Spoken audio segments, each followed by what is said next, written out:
सिपारे ॿिए सूरह बकरा जे 18 रुकू जो तर्जुमो ॿुधंदासीं। बिस्मिल्लाहिर्रहमानिर्रहीम। ऐं हर हिकु लाइ मुंहुं करण जो हिकु तरफ़ आहे, जेको ओॾां मुहड़ कंदो आहे सो उहो ई सोचियो त चङाइनि में ॿियनि खां अॻिराई करियो। अव्हां किथे बि हुजो, अल्लाह अव्हां सभिनी खे गॾु करे आणींदो। बेशक अल्लाह जेकी वणेसि करे सघे थो। ऐं जितां बि अचो त पंहिंजो मुंहुं ताज़ीम वारी मस्जिद जी तरफ़ करियो, ऐं इहो ज़रूरु तव्हांजे पालनहार जे तरफ़ खां हक़ आहे।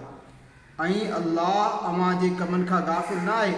ऐं ए महबूब, तव्हां जितां बि अचो पंहिंजो मुंहुं ताज़ीम वारी मस्जिद जी तरफ़ करियो। ऐं ए मुसलमानो, अव्हां किथे बि हुजो पंहिंजा मुंहुं उन जी तरफ़ करियो, जीअं माण्हुनि खे तव्हां ते हुज्जत न रहे, मगर जेकी उन्हनि मां नाइंसाफ़ी कनि, त उन्हनि खां न ॾिजो ऐं मूंखां ॾिजो।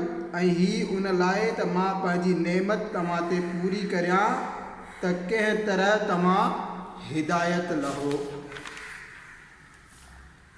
जीअं असां तव्हां में मोकिलियो हिकु रसूल तव्हां मंझां, जेको तव्हां ते असांजूं आयतूं पढ़े थो ऐं अव्हां खे पाक करे थो, ऐं अव्हां खे किताब ऐं पुख़्तो इल्मु सेखारे थो, ऐं तव्हां खे उहा तालीम ॾिए थो जंहिंजो तव्हां खे इल्मु न हुयो।